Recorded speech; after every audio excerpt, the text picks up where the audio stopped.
Igreja, queria convidar você a abrir a sua Bíblia no Evangelho de Marcos.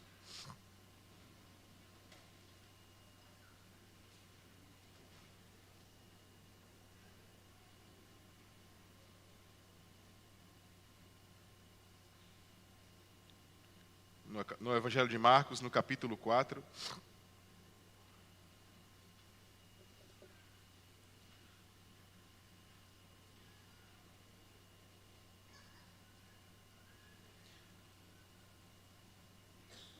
Marcos, capítulo 4, a partir do versículo 35, diz assim: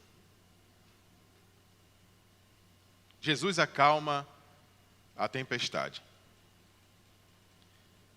Naquele dia, ao anoitecer, ele disse aos seus discípulos: vamos para o outro lado do lago.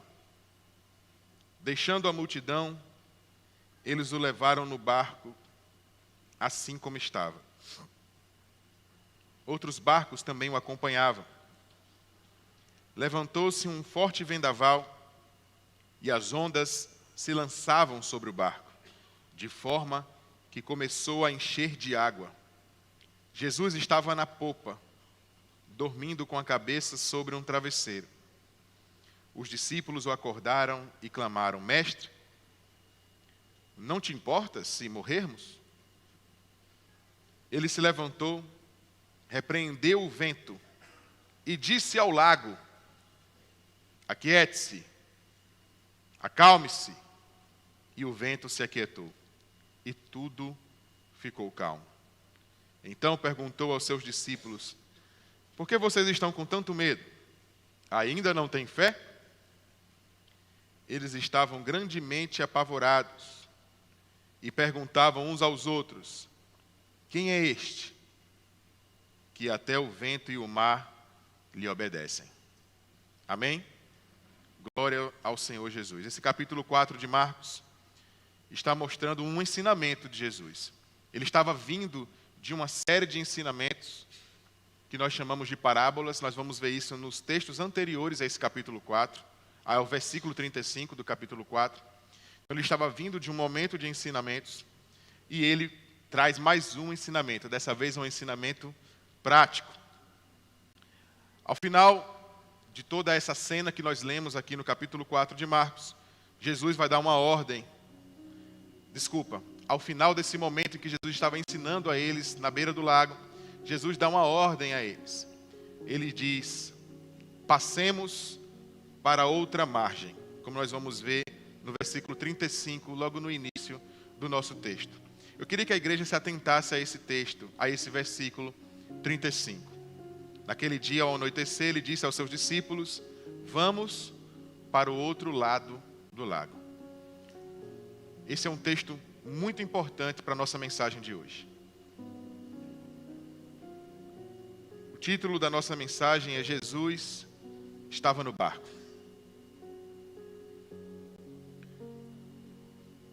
Tudo isso acontece porque o primeiro ato daqueles discípulos foi um ato de obediência. Eu quero que a igreja se atente a essa mensagem.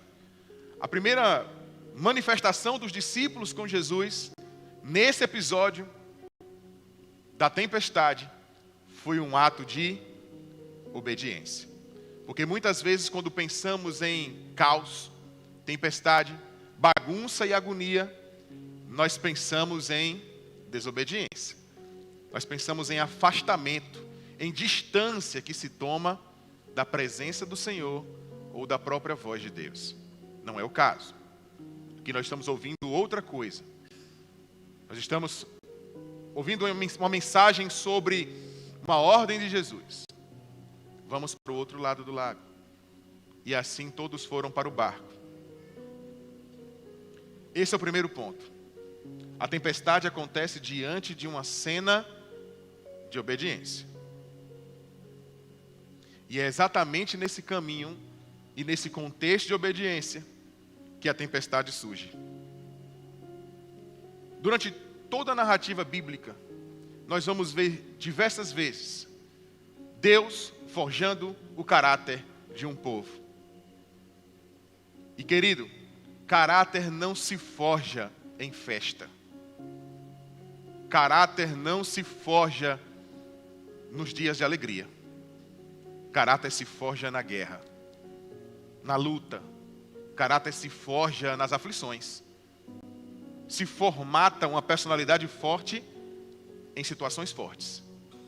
Situações fracas não formam ninguém, mas são situações difíceis, duras e de peso que formatam alguém. Quase todo mundo, quando chega ao fim de um curso, chega exausto e cansado.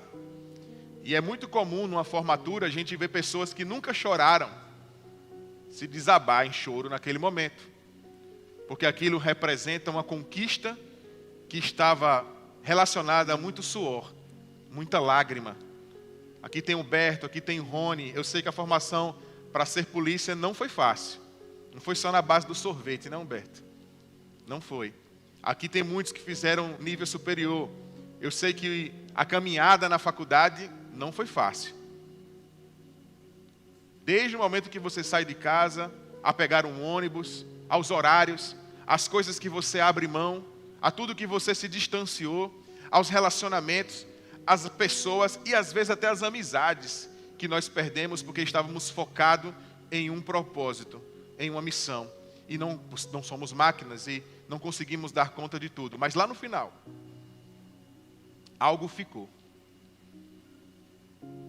Ficou um ensinamento, ficou um valor, ficou um conhecimento, ficou uma profissão, ficou um futuro, ficou um destino que foi forjado na dor. Quando o Senhor estava no barco e passando por essa tempestade, havia uma lição sendo construída e algo sendo narrado, que não era especificamente para aqueles que estavam no barco, mas para o nosso tempo. Porque tudo que foi permitido estar na palavra e chegasse até nós, foi algo que veio com a permissão de Deus para que tivesse algo de valor a ser dito com isso e formatasse algo ao nosso coração. Não tema as tempestades, porque Jesus está no barco. Logo no início desse texto, quando vai falar no versículo 36, deixando a multidão, eles o levaram no barco assim como estava, outros barcos também o acompanhavam. O texto vai dar evidência de que não era só o barco de Jesus que estava vivendo as bênçãos que Jesus estava trazendo. Às vezes estamos todos aqui nessa comunidade, buscando a face do Senhor, errando, falhando, se equivocando, mas disposto a ser corrigido, se submetendo a alguma coisa que possa de fato nos aproximar do Senhor, porque Ele está no barco. Mas aí você está orando, você está clamando, você está intercedendo e está muito preocupado com seu filho que não está aqui, com seu marido que ainda não conhece, não tomou uma decisão sobre os caminhos do Senhor. Mas coloque toda a sua rotina e a sua vida em oração, porque há muita tempestade que pode se acalmar, um mar que pode se acalmar, que não vai afetar apenas o barco em que o Senhor está, mas todos os barcos que estão em volta, porque Ele não parou um barco, Ele acalmou o mar. O seu universo, o seu meio vai ser afetado porque você procura a face do Senhor. Mantenha isso vivo no seu coração, mantenha essa certeza no seu entendimento, e o mais o Senhor fará. Todo esse texto, tudo que foi narrado até aqui nos ensina que nem toda tempestade é produto da ausência de Deus, porque às vezes ela acontece justamente porque Ele está no centro da tempestade. Eu me lembro que Bento fez 6 anos agora, não tem uma pregação que eu não traga Bento, né? Porque ele é muito na minha rotina, né? Mas ele fez 6 anos agora e ele escolheu o tema Metal Wars, um jogo do Super Nintendo, que nem é do tempo dele. Ele escolheu um jogo de 1992, porque era um jogo que eu conhecia, que eu jogava, comprei um videogame retrô, e ele conheceu o jogo, e ele gostou do tema. E todos os anos a gente pergunta para ele: Bento, qual é o tema?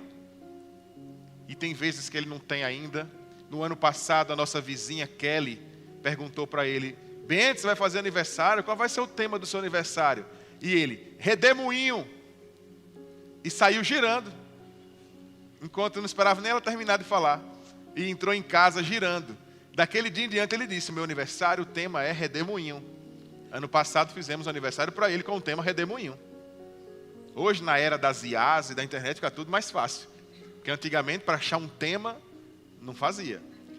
Mas, antigamente, quando esse daqui que vos fala fez seu aniversário de 7 anos, minha mãe perguntava: qual é o tema que você quer? No de 6 eu disse: Jesus e seus discípulos. Fizemos todos os convidados para se vestir dos tempos da Bíblia e fizemos uma grande mesa e uma ceia. Mas no de 7 anos, perguntou assim: qual é o tema que você quer? E eu disse: tempestade de alegria. Aí teve que produzir um barco, com Jesus dentro do barco, e o mar se alvoroçando nas imagens lá, aquele negócio todo. Aproveitamos recursos que já existiam, recortamos e colocamos.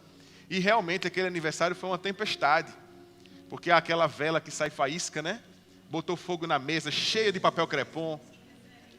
Cheio de papel crepom, os mais antigos sabem. No tempo que aniversário você botava Coca-Cola para sair na foto. Aquele bolo quadrado que você comprava a bala, que já vem encapada. E você ainda comprava uma outra capa para botar a bala com aquele babadinho, aquele negocinho assim. Imagine quanto papel não tinha nessa mesa. Pois é.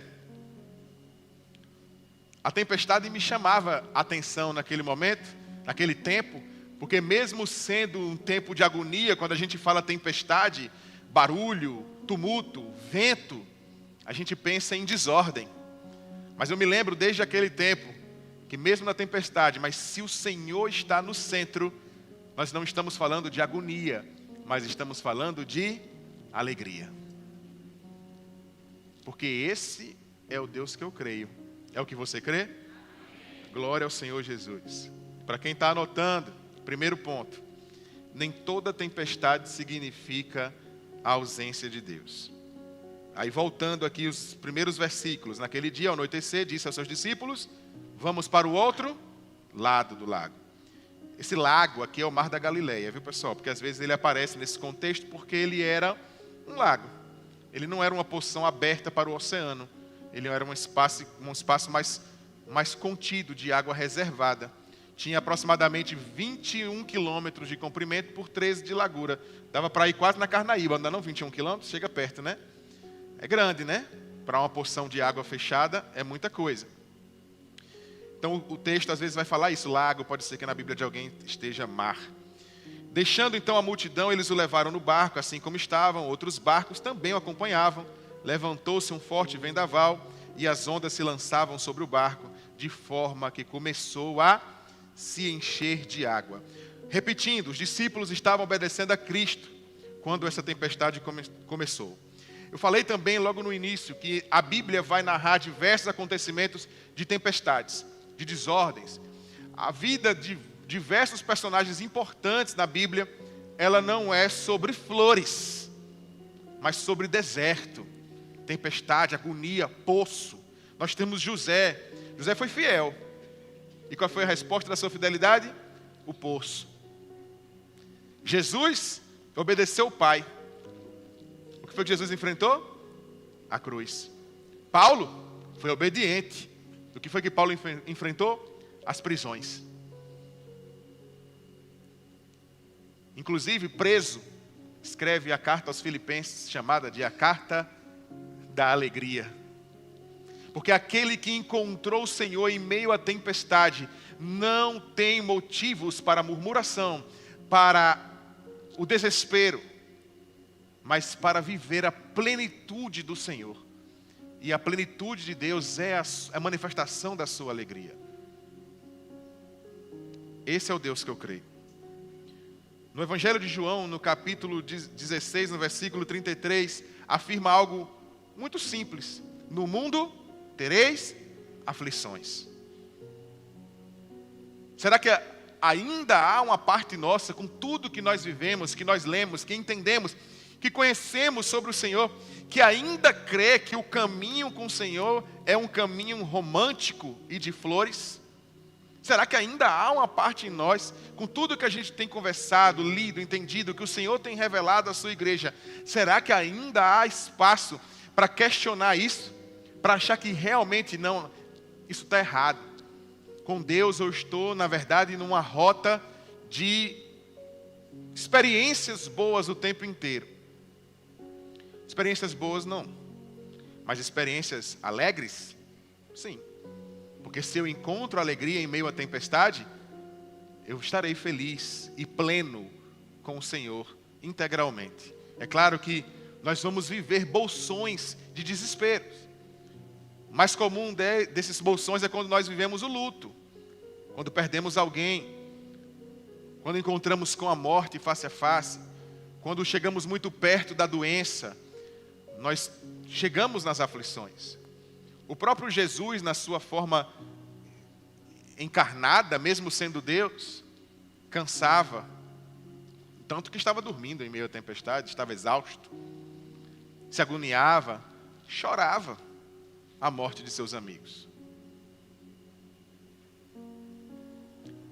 Mas o que mais de fato valia naquele instante e naquele momento, não eram os recortes, era o todo. Nós vivemos tempos em que as coisas são muito recortadas. E às vezes a gente acha que a essência e a verdade de algo se dá por conta daquela parte que me foi revelada. Estamos em um tempo que a gente chega ali nas redes sociais e vê a fala de um político, vê a fala de um pastor, a fala de um famoso, por conta de um fragmento de 18 segundos, de 25 segundos, de 30 segundos. Eu não gosto dele. Olha o que ele falou sobre isso. Mas a gente não vê o todo. Na nossa vida, no recorte, teremos aflições. Mas no todo, é a vida eterna. No todo, é com o Senhor. Porque tudo coopera para o bem daqueles que amam a Deus. Nós sofremos, nós choramos, mas sabemos o nosso destino. Porque a vitória é certa para aquele que crê no Senhor e caminha com Ele. Nós vivemos vitórias porque nós enxergamos as vitórias. Tem uma história que alguns gostam de contar, acho que o pastor Teobaldo mesmo gosta, já contou diversas vezes, da mulher que estava passando por dificuldade e orava ao Senhor para suprir a casa dela, que ela estava com muita fome. E as pessoas iam deixar algo, conversava com ela, ela sempre agradecia a Deus. Mesmo as pessoas deixando, ela agradecia sempre primeiro a Deus. Um dia um homem disse, vou fazer uma coisa diferente com ela, eu quero ver como é que ela vai fazer dessa vez. O cara pegou, fez uma feira completa, maior que todas que ela já teve, para que não tivesse dúvida para a mensagem que ele ia mandar para ela. E colocou assim, de seu amigo Satanás. Aí ela pegou, ele só observando de longe, ela pegou, olhou a carta. Oh Deus maravilhoso, bota até Satanás para me trazer uma feira. É a visão, é a forma. Parece aparentes derrotas, aparentes tentativas de violência, de agressão, de humilhação. Mas os olhos dos santos só enxergam a vitória. Só enxergam a graça. Só enxergam a paz. Só enxergam a plenitude do Espírito de Deus. E essa é uma escolha que nós precisamos fazer todos os dias. Quando nós acordamos, nós temos escolhas. Como nós vamos pensar aquele dia. Em como nós vamos pensar as coisas que vão acontecer. Em como nós vamos depositar as nossas emoções. Às vezes a gente já se permite acordar murmurando, reclamando. Se for necessário, coloca um lembrete. Qual é a primeira coisa que você olha? Eu sei qual é a primeira coisa que 99% das pessoas olham. Faz um post-it. Aquele post-it, para quem não sabe, viu pessoal? Coloca aquele papelzinho com cola, com adesivo, e bota na tela do celular antes de dormir. Não murmure. Seja grato. Agradeça ao Senhor. Quando você acordar e você procurar seu celular para ver, está o aviso, está o lembrete. Que a gente é tão falho que precisa lembrar que a gente precisa lembrar de Deus. Lembrar de ser grato, lembrar de ser feliz. Amém. No mundo tereis aflições, mas nem toda crise é castigo. Tem crise que é processo. O Senhor está formatando um caráter nessa igreja, para aqueles que enxergam isso, para aqueles que decidiram viver esse tempo. Mas para aqueles que querem ver problemas, temos muitos. Nós vamos ver muitos problemas. Se é o que você está exercitando na sua alma, você vai ver. E digo mais, você pode até desejar e sair daqui, ir para outro lugar, ou até para lugar nenhum. E eu tenho uma notícia para lhe dar. Você continuará enxergando problemas, porque a sua alma viciou em procurar problemas. Você pode até em outros lugares encontrar novas respostas, e até melhores do que aquelas que nós tentamos, esforçamos para fazer, mas você pode até de fato encontrar ambientes melhores. Mas sua alma viciou, e você encontrará novos problemas. Porque a alma do murmurador é murmurar. É um vício e é uma prática. Não seja um murmurador, seja um coração grato, inclinado à plenitude e à alegria que vem do Senhor. Há tempestades que elas não surgem porque Deus nos abandonou, mas porque estamos atravessando o caminho que Ele mandou percorrer. Aqueles homens viveram aquilo porque Ele disse: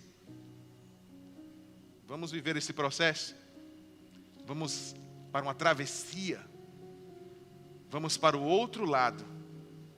Vocês conseguem entender a mensagem profética que Jesus estava construindo aqui? Discípulos, venham, vamos para o outro lado. E o Senhor está dizendo: Tiago, vamos para o outro lado.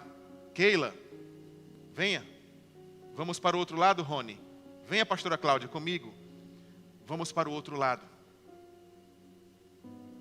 Em toda rota, em todo caminho, há tempestades. Mas quem está chamando não sou eu.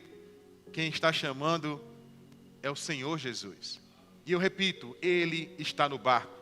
Venha comigo, venha para o outro lado. E não se atemorize, não tenha medo de morrer. Os discípulos estavam desesperados. Jesus, por acaso você não tem medo não que a gente morra? Você não está entendendo o processo que está acontecendo? O texto vai dizer que as ondas entravam no barco.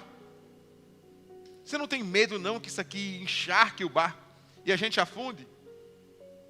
Ele, meu Senhor, cadê a sua fé? Poderia ter ido até mais além, né? Cadê a sua fé? Eu estou aqui. Não tenha medo. Não se atemorize. Segundo ponto, o silêncio de Cristo, ele não significa o abandono. No versículo 48, no versículo 38 vai dizer, Jesus estava na popa, fazendo o que, igreja? Dormindo. Dormindo. Jesus estava o quê? Orando, intercedendo?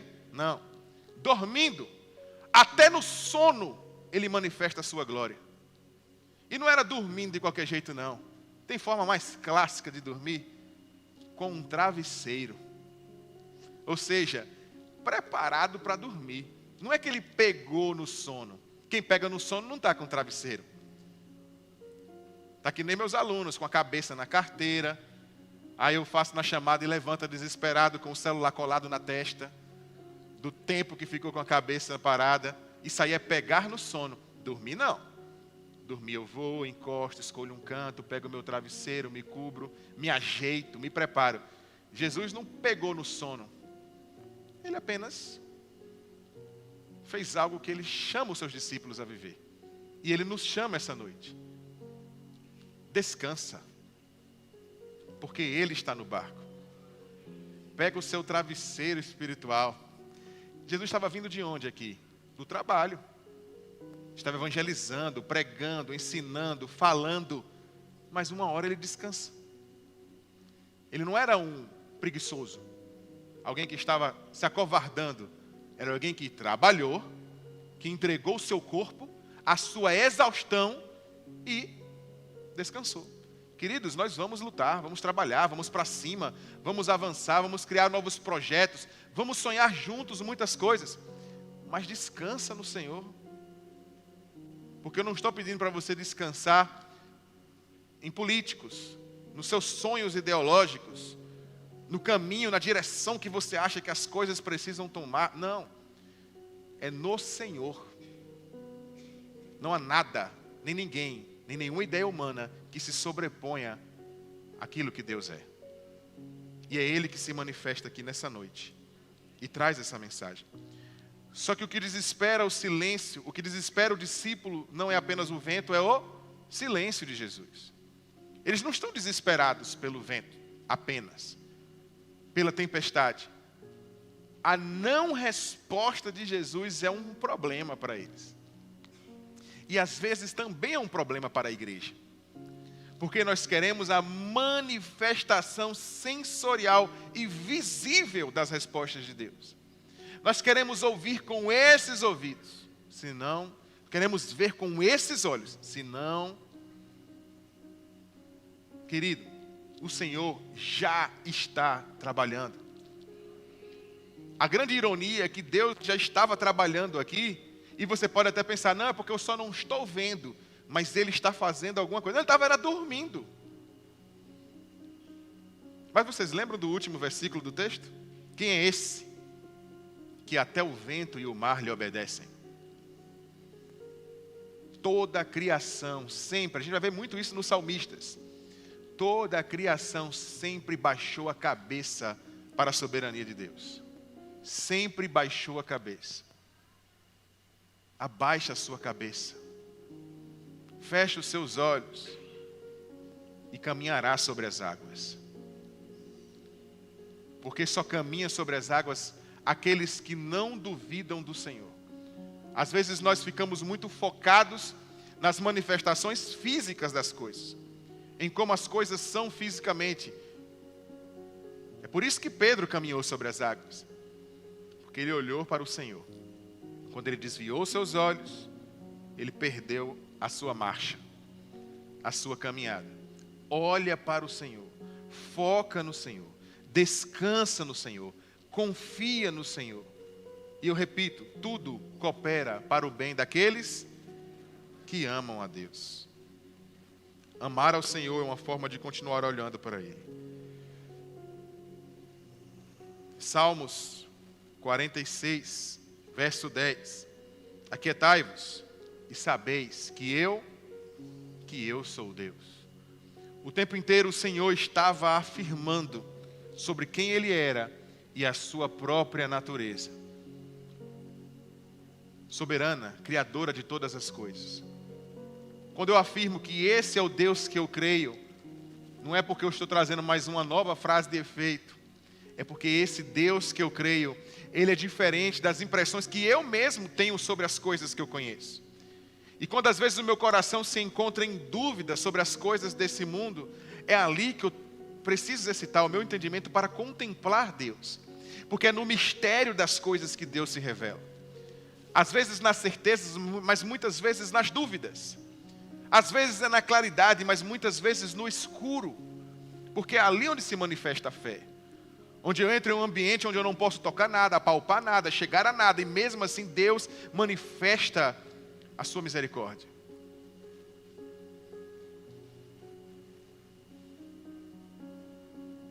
O silêncio do Senhor estava formando algo naqueles discípulos. Formando um caráter. Eu gosto de repetir aqui.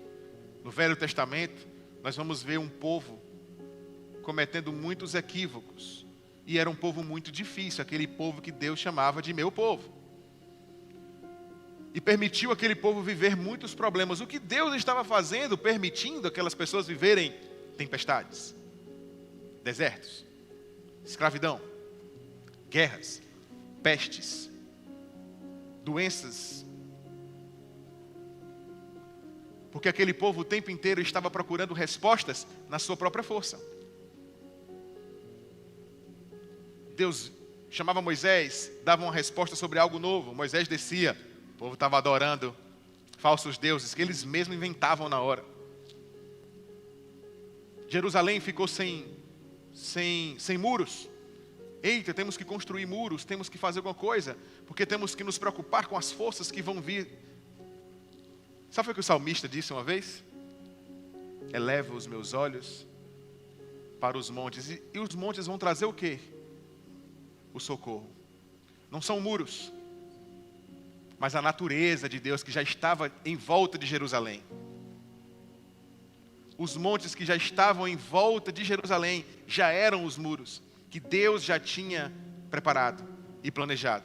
Mas mesmo assim ele permitiu o povo se submeter a uma reconstrução, porque mais uma vez Deus queria forjar e formatar um caráter. Neemias vem, sente as dores. Nossa, Jerusalém está sendo humilhada, uma grande cidade sem muros, nosso povo está exposto. Eu vou até lá, Neemias vem, cria um grande projeto, vamos articular, vamos criar uma forma de levantar os muros de Jerusalém. Jerusalém está apanhando, está sofrendo. E aí as pessoas, vamos juntos nessa campanha, vamos nesse projeto. Largaram suas fazendas, suas roças, suas chácaras, seus animais, seu ganha-pão.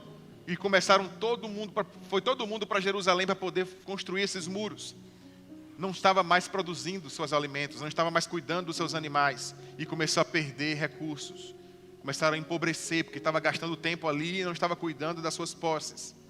E para poder sobreviver, ter suas diárias nas estalagens, nos hotéis da época, para poder comer alguma coisa, começaram a pedir dinheiro emprestado. E pediam dinheiro emprestado para as pessoas de Jerusalém, para os ricos daquele lugar. E eles começaram a cobrar em determinado momento. E aí, vai me pagar? Rapaz, eu não tenho nada não, então você me deve o seu terreno, sua chácara agora, sua roça, sua fazenda, ela agora é minha. E aí, vai me pagar? Eu já paguei, rapaz, aquela fazenda. Não, está faltando uma parte. Os seus filhos agora são meus escravos. Os seus filhos me pertencem. Quem viveu isso? Israel. Jerusalém estava vivendo isso. Por quê? Quem fazia isso era um povo de fora? Não, era o povo de dentro fazendo isso. Por que Deus permitiu tudo isso ser vivido, experimentado? Para formatar um caráter. O tempo inteiro aquele povo estava vivendo dores. E Neemias parou um pouco o tempo da obra e disse, olha, estamos muito preocupados em construir muros, porque estamos com medo dos nossos inimigos lá de fora. Mas o Senhor está revelando algo para nós através da tempestade, da crise. Nossos problemas precisam primeiro ser geridos aqui dentro. Porque estamos explorando uns aos outros, nos violentando, nos agredindo aqui dentro. E se a gente não parar para nos organizar aqui dentro, do que adianta construir muros com medo dos de lá de fora, se os daqui de dentro já estão nos destruindo? Nós estamos nos autodestruindo. Então o tempo inteiro algo estava sendo permitido acontecer para formatar um caráter. Por que o povo foi para a Babilônia? Porque lá em Abacuque o Senhor revelou a ele, ao profeta Abacuque, eu vou enviar a Babilônia. E não vai ter jeito não. Eles vão chegar nos muros, o muro antes de ser destruído, né? O outro. Eles vão chegar nos muros e vão construir barricadas, vão subir, vão descer. Não tem jeito, eles têm umas estratégias de guerra, de batalha. O Senhor dizendo tudo para Abacuque. Eles vão entrar aqui e vão pegar vocês. Para quê? Para formatar um caráter. E eu repito algo que eu sempre digo aqui. Qual povo da antiguidade está aí firme com a sua etnia até hoje? Daquela região do mundo. Os egípcios? Não. Os gregos? Não. Os babilônicos? Não. Os judeus. Estão firmes e fortes, dando trabalho no mundo até hoje. Por quê? Porque a sua comunidade cultural e étnica foi formatada na tempestade. Aquilo que viveu a tempestade e aprendeu com ela, dura para sempre. Não tenha medo das aflições. Não tenha medo. O silêncio de Deus para aqueles discípulos era presente, mas nunca anulou a sua presença. Ele estava quieto, mas ele estava lá. Às vezes você não está ouvindo, não está chegando, mas ele está lá. Às vezes você não ouve, não é porque ele não está falando, é porque seus ouvidos perderam a sensibilidade. Porque o seu coração perdeu a sensibilidade. Mas mesmo assim, Ele é misericordioso. E o Senhor está lá. Terceiro ponto, o que apavora os homens continua debaixo da autoridade de Deus. No versículo 39, ele se levantou, repreendeu o vento e disse ao lago: aquiete-se, acalme-se. E o vento se aquietou e tudo ficou calmo. Jesus não luta. Já percebeu isso? A gente luta. Jesus não luta, não. Ele ordena. Ele diz. Ele libera a palavra e as coisas acontecem. Porque então há tempo e disposição para confiar em outras coisas que não sejam o Senhor. Porque esse é o Deus que eu creio. Aquele que diz e assim será. Esse é o Deus que manifesta a sua glória. E é o Deus que se faz presente neste barco aqui. Aquilo que estava assustando os discípulos, porque os discípulos começaram a entender o tamanho deles. Eles se assustavam com algo que era muito grande para eles, mas muito pequeno para Deus. Qual é o caráter? O que é que foi formatado no entendimento daqueles discípulos? Realmente, nós dependemos do Senhor. Porque aquilo que não é resolvível com a nossa força, é aquilo que é fácil para o Senhor. Deus conhece o atalho de todas as coisas, porque Ele criou todas as coisas. Ele conhece a resposta, a resolução das coisas, porque Ele criou as coisas. Esse é o Deus que eu quero seguir. Esse é o Deus que eu quero amar. E que eu quero depositar integralmente a minha existência. No Salmos 89, 9, vai dizer que Ele domina a fúria do mar. O tempo inteiro a palavra estava dando sinais. Deus domina todas as coisas. Todas as coisas. Domina as suas contas, que parece que são intermináveis e nunca serão pagas. Domina aqueles seus projetos que parece que você não vai sair do lugar. Ele domina aquela pessoa que está te perseguindo. Ele domina tudo. E põe tudo no lugar. Porque este é o Deus que fez do caos a ordem. Que pegou tudo que era bagunçado e separou as águas. Criou o sol, as estrelas e a lua. Que colocou ordem em todas as coisas, onde só havia o caos. A sua vida está um caos? Chama o Criador para criar vida onde está existindo apenas morte. Porque esse é o Deus que ressignifica todas as coisas. Que muda o significado, que muda o entendimento e muda a rota das nossas vidas. Esse é o Deus que eu creio. Porque se os meus caminhos não estão me levando a lugar nenhum, por que então não depositar o meu tempo no caminho? Não é que Jesus tem caminhos, não é que Deus tem caminhos, não, só tem um. E é estreito. Mas é o único caminho que me levará a algo que realmente importa. E nesse caminho haverá espinhos, alguns obstáculos, mas é o caminho que é bom, perfeito e agradável. O diabo é o pai da mentira. Então o caminho dele é muito bonito, é agradável. Ele paga até um Uber, se for o caso. Mas o destino não é dos melhores. Procura o Senhor. Deposita o seu coração e a sua história nele. Mesmo sendo o caos, mesmo sendo a bagunça, o caos está debaixo da soberania de Deus. A tempestade ela não possui limites para mim, mas possui para o Senhor. O limite da tempestade é a sua própria voz. Ora, se inclina, se entrega ao Senhor, porque Ele quer chegar na tempestade da sua vida e dizer: acalme-se, aquiete-se, e chegará o tempo da calmaria. O Senhor quer nos conduzir a esse tempo de calmaria, a um tempo de paz, de benevolência e de encontro pleno com a alegria. Quarto e último ponto, a tempestade revelou quem estava no barco. No versículo 41, eles estavam grandemente apavorados e perguntavam uns aos outros: quem é este que até o vento e o mar lhe obedecem? O maior milagre que nós testemunhamos aqui, lendo esse texto, não foi apenas o mar se acalmar. Foi os discípulos perceberem quem Jesus era.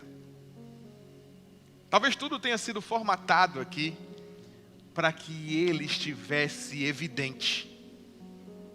Porque o Senhor está falando conosco todos os dias, não está? Todos os dias. Mas a maioria dos dias é rotina. Eu pego o meu carro, eu pego minha moto, eu pego o meu ônibus, eu vou a pé, vou para o trabalho, vou para a escola, vou para a faculdade, ou fico em casa, não estou fazendo nada. E é todo dia a mesma coisa. Vou, tenho meus probleminhas ali com as mesmas pessoas de sempre. Volto, me organizo, compro o meu pão sempre, à mesma hora do dia. Não tem crise. Aí o que é que o Senhor faz? Uma tempestadezinha de leve, só para você se ligar. Olha, eu estou aqui. Aí é ali que você percebe, eita, que eu nunca tive o controle de nada. Principalmente pessoas que são muito sistemáticas, muito organizadas, pessoas que tudo tem no controle, tudo está em ordem, tudo está anotado, está alinhado. Quando perde as rédeas das coisas, se desespera. E ali o Senhor está dizendo, mas é assim, ó, eu estava aqui já, eu só estava ali com a cabeça no travesseiro, mas eu nunca deixei o barco da sua história, nunca larguei a embarcação da sua vida. E digo mais, essa bagunça está tão grande, eu estou no seu barco, mas quando eu disser acalme-se, até os barcos que estão em volta, seus filhos, seu marido, sua casa, seu trabalho, sua família, seus sonhos, seus planos, seus projetos, tudo estará alinhado na calmaria do Senhor.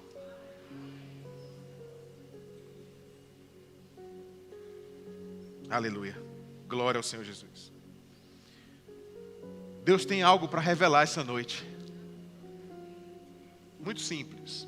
A nossa palavra se resume a revelações que Deus só trará na tempestade. Ah, Felipe, você não sabe a bagunça que está a minha vida. Eu não sei mesmo não. Não faço ideia. Não tem como saber de tudo. Como ninguém aqui tem como saber de tudo. Mas Ele sabe. E é o que importa. Quem mais poderia acalmar um mar, senão o Senhor? Será que algum grande governante tem um botão? Já inventaram uma IA? Uma grande máquina que entra no mar e ele começa a produzir algo que acalma?